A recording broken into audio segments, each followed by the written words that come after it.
Om Swastiastu, Assalamualaikum warahmatullahi wabarakatuh.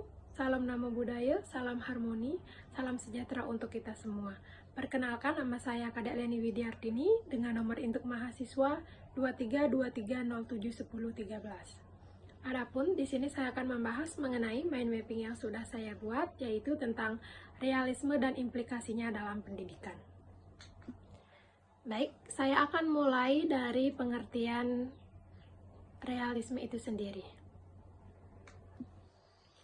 Filsafat pendidikan sering dikatakan sebagai pelajaran di mana termasuk ke dalam salah satu cabang filsafat. Nah, dari sekian banyaknya aliran filsafat, pendidikan realisme adalah salah satunya. Realisme menganggap bahwa ajaran filsafat yang menganggap bahwa suatu kebenaran merupakan gambaran nyata atau salinan sebenarnya dari dunia realitas dari sebuah gagasan yang ada di pikiran seseorang. Yang selanjutnya, ada pun beberapa tokoh yang menyumbangkan pendapatnya mengenai realisme, yaitu di mana yang pertama ada Plato, di mana dia berpandangan bahwa hakikat segala sesuatu adalah idea, terlepas dari pengetahuan hasil indera. Baginya, idea atau ide dan pandangan manusia merupakan sumber segala yang ada.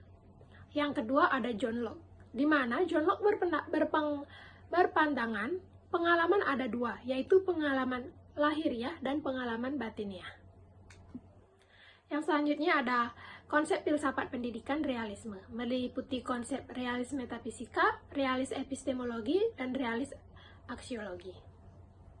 Yang pertama ada realis metafisika, di mana konsep metafisika pemahaman tentang apa yang benar-benar nyata didasarkan pada kenyataan dari hal-hal tersebut.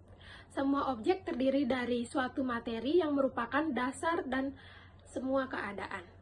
Karena memuat asas potensi di dalamnya, maka materi mempunyai potensi untuk dibentuk dan disusun menjadi makhluk apapun.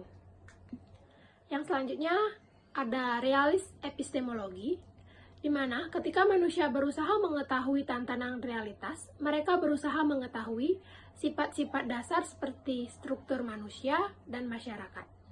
Bagi kaum realis, pengetahuan adalah tentang suatu objek.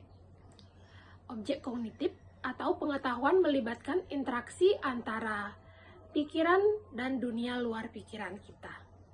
Seperti interaksi antara daya pikir indera manusia dengan energi yang berasal dari benda tersebut, di mana pemahaman adalah awal dari pengetahuan, tetapi bukan akhir dari pengetahuan. Asal mula pengetahuan manusia tentang suatu benda bermula dari adanya pemahaman berupa cahaya, bunyi, tekanan, panas, dingin, uap, atau rasa yang timbul dari suatu benda. Yang selanjutnya ada realis aksiologi, di mana teori realis merupakan nilai atau suatu tujuan yang menegaskan bahwa manusia mampu memperkirakan nilai sifat-sifat dasar suatu benda melalui pengetahuan. Nilai suatu perbuatan terletak pada objeknya atau pada hubungan antara objek sehingga dapat diketahui, dinilai, atau ditaksir. Berbeda dengan teori emosi yang hanya mengandalkan perasaan subjektif. Kaum realis menegaskan bahwa setiap tindakan atau objek pada hakikatnya baik atau jahat, benar atau salah, indah atau jelek. Kaum realis melihat perhitungan alam semesta sebagai keteraturan, tujuan, dan pola. Ada perhitungan yang mengikuti desain dan bersifat sementara. Dengan menggunakan rasionalitas, manusia dapat menemukan gambaran alam semesta serta dapat memahami perhitungan dan hukum.